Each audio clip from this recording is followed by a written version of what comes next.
A lot of you know that I took a ton of psychology classes in college. I also took a lot of sociology and human development classes. And so today I wanted to share 12 helpful psychology tips that can help you in your life to live a happier and healthier life, to be more successful, and to show up as the person you want to be.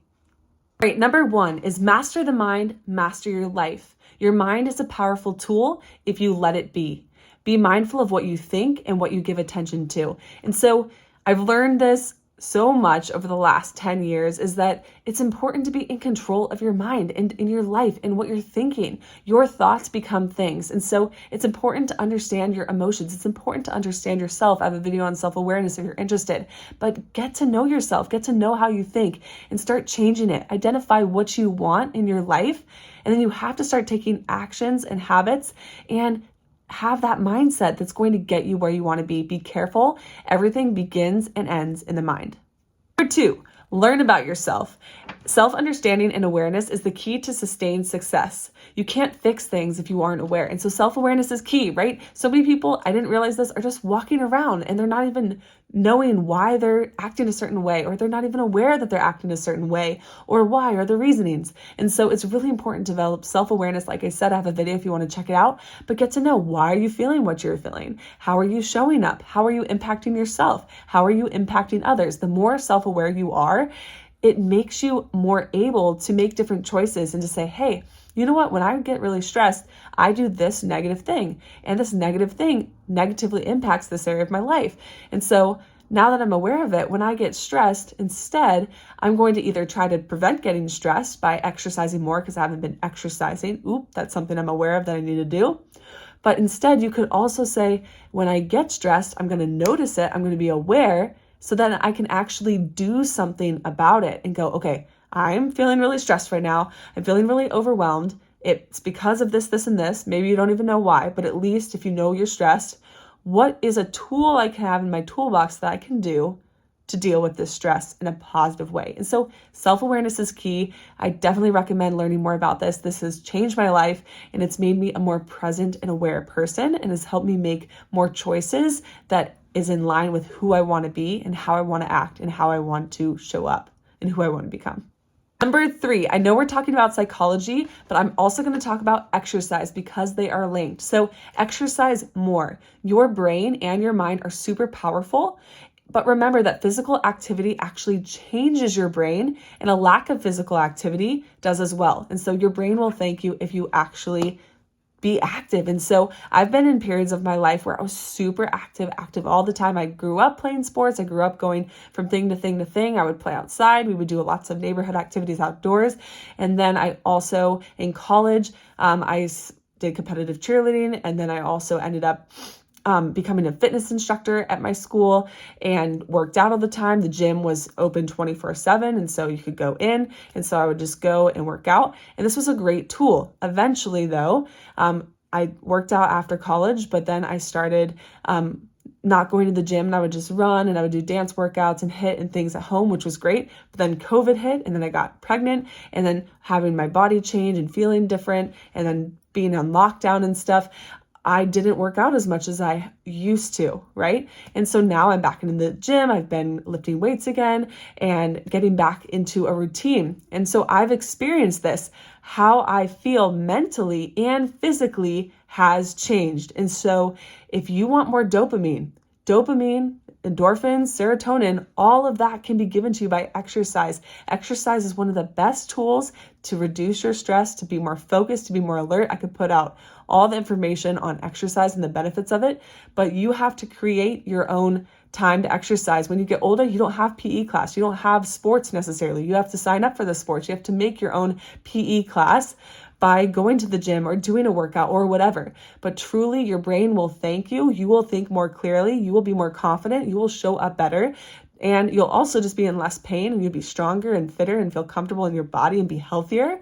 But it has those psychological effects and impacts as well. So get exercising. Number 4, it's important to brain dump. I have a video on my channel about this if you're interested. But if you have a lot going on, dump it all out on paper. This will help you to see what needs to get done. It will also help you reduce stress and overwhelm, and it promotes clarity as well. And so This is such a great tool. A lot of successful people talk about journaling, and I definitely recommend this. Like, I'll just have paper sometimes and just write, and all this stuff comes out of my head and is on paper, and I see the paper and I'm like, whoa, that was a lot of stuff up there. Or, ooh, that's a cool idea that I didn't know was up here. I'm glad I wrote that down. So just getting those ideas out can be helpful. Getting what you're stressed about out and actually writing it down. Sometimes you might feel an emotion. This can help with self-awareness, but you don't really know what it is. But when you write it down, it's like, oh, okay. And another key thing I do with brain dumping is if I have a lot to do, I will do this when I'm planning my week. My husband and I have weekly meetings and we plan the week ahead. And so on Sundays, we make sure we plan the rest of the week and we go over things. But I'll also just write down, what do I need to get done this week? I dump it all out of my head and then I see it on paper and I can put it into the calendar to make sure it gets done. So brain dumping can be really helpful. It can help you to manage your stress, and it can also help you to be more efficient, effective, and organized.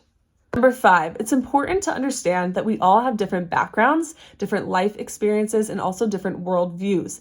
These shape how we think, interact, and act. And so just knowing this is really helpful and can help you with your own psychology and with your own thinking, that everyone that you meet didn't have the same parents, didn't have the same background, didn't go to the same schools, didn't do the same things, didn't believe the same things that you do. And so just knowing that can help you better approach people and better try to understand and seek to understand. That's a really great tool, is to, when you're listening to someone or interacting with someone, seek to understand, not to be understood. And so try to understand people instead of just trying to be understood by others. Get curious. Number 6, this is one that I've learned as I've gotten older, but know that you can grow. I've always been interested in learning and growing and getting better and happier and healthier as I get older, but you can change. Your brain can evolve. You can get smarter. You can learn more. And so focus on a growth mindset. You're never stuck and your intelligence isn't fixed. And so we want to have a growth mindset instead of a fixed mindset. Like a fixed mindset is like, I can't do it. I'm stuck. I'm never going to figure this out. Like those always and never, and you always do this and you never do this. That's typically an exaggeration, and you want to make sure you focus on, hey, I don't know it yet. The power of not yet. I can't figure it out yet. I'm going to keep working on it and we'll get there. Or I don't know anything about that. Well, I could go learn, I could read, I could hire a tutor, I could hire a mentor, and then I can learn the skill and then I'll have it, right? And so it's not like, no matter where you are in your journey or how old you are or how young you are, you can learn whatever you want if you choose to. That's where the mindset comes in as well, and the belief that you can learn and grow and change no matter how old you are. Number 7. So this is really key when interacting with people, and maybe you've been around someone who's having a really hard time emotionally, or they don't understand themselves, or they're in a rough place or whatever, but stay calm when other people are getting upset or emotionally reactive. There is power in that. Try it. So this can work in multiple ways. When someone is freaking out or exploding on you and you stay calm, you don't meet them where they are, right? My husband is amazing at this, and he is so good at just being calm, rational, level-headed, and not letting the emotions like fly, right? I've seen so many people who just start yelling and screaming, or just get triggered or whatever, or that's what you're used to and that's what you're doing. But instead, calm down.